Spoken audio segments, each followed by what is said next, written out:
Alors, voici la seconde partie pour les quatrièmes de cours qui correspond à des révisions sur la représentation des données. Donc, si on était en classe, je vous aurais posé la question quels sont les différents types de représentation des séries statistiques que l'on a. Il y a évidemment le tableau d'effectifs qui permet de faire beaucoup de choses, mais les représentations sous forme de graphiques, il y en a normalement 3 que vous êtes censés connaître.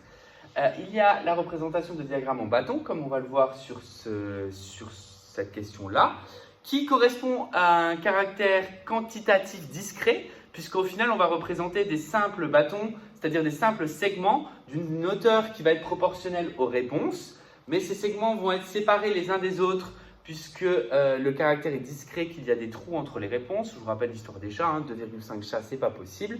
Donc un caractère quantitatif discret, la réponse est un nombre, et il y a des trous entre les réponses. Donc ces segments vont être séparés les uns des autres, c'est ça qu'on appelle un diagramme en bâton. Deuxième caractère, c'est pour les caractères quantitatifs continus.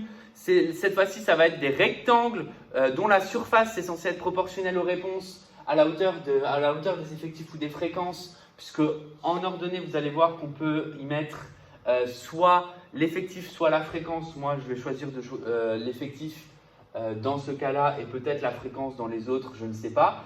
Mais dans tous les cas, voilà, on a en ordonnée, ce qui va être donné, ça va être l'effectif ou fréquence, et en abscisse, ça va être le caractère. Donc ici, par exemple, le diagramme que je vais devoir faire en bâton, on va avoir l'effectif qui est là,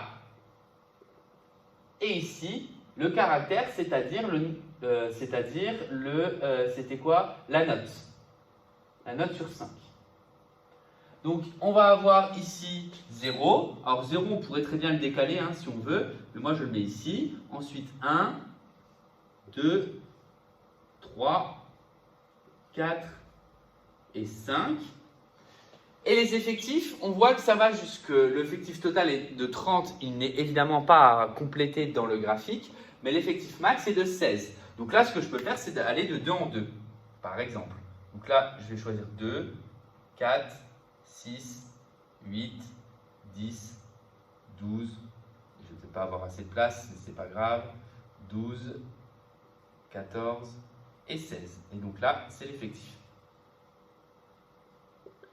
Ainsi, je vais représenter des segments qui vont avoir une hauteur qui va correspondre à l'effectif. Donc ça, c'est donc un diagramme en bâton. Le deuxième, donc pour le caractère continu, ça va être ce qu'on va appeler des histogrammes. C'est des rectangles qui vont être collés les uns aux autres, puisqu'au final, il n'y aura pas de trou entre les réponses. Donc, c'est-à-dire que, imaginons que ça soit des temps entre 0 et 1 heure, on va tracer un rectangle. Si la hauteur est de 2, je trace un rectangle de hauteur 2. Donc, ça, on en aura besoin par la suite, pour le temps, justement, que vous passez sur vos révisions. Donc, ça, c'est ce qu'on appelle un histogramme, pour représenter un caractère quantitatif continu. Et enfin, il y a le fameux diagramme circulaire ou semi-circulaire. Et là, ce qui permet de répondre et de bien représenter un caractère qualitatif, c'est-à-dire que les réponses vont être des mots. Je pourrais très bien avoir des mots qui sont écrits ici, mais ce n'est pas très lisible, avec des bâtons qui ont une certaine hauteur. Mais du coup, pour représenter vraiment les parts, ce qu'on fait généralement, c'est qu'on représente un diagramme dit circulaire, c'est-à-dire que chaque part va être proportionnelle à un certain nombre de degrés. Et donc ça sera le troisième type de diagramme qu'il faut savoir lire et faire. Donc ici, je choisis une autre couleur pour la hauteur. Donc il y a 0 personnes qui ont répondu 0. Il y a 0 personnes qui ont répondu 1. Il y a une personne qui a répondu 2, c'est-à-dire que je fais un segment de hauteur qui monte jusque 2. Ensuite, il y a 6 personnes qui ont répondu 3. Donc là, je monte jusque 6. À peu près. Vous pourrez le faire avec vos carreaux, ça sera plus précis. Enfin, il y a 4 personnes qui ont répondu 16. Donc, je monte jusque 16. Là. Et 7 personnes qui ont répondu 5. Donc, 7, c'est à peu près ici. Hop. Voilà. Voilà pour mon premier histogramme, pour mon premier diagramme en bâton. Donc, ainsi, quand vous allez avoir des diagrammes qui vont vous être donnés, il faut être capable de les lire. Donc de savoir jusqu'à quelle hauteur ça va, de lire des effectifs totaux. Vous allez pouvoir corriger des exercices là-dessus, mais aussi en créer.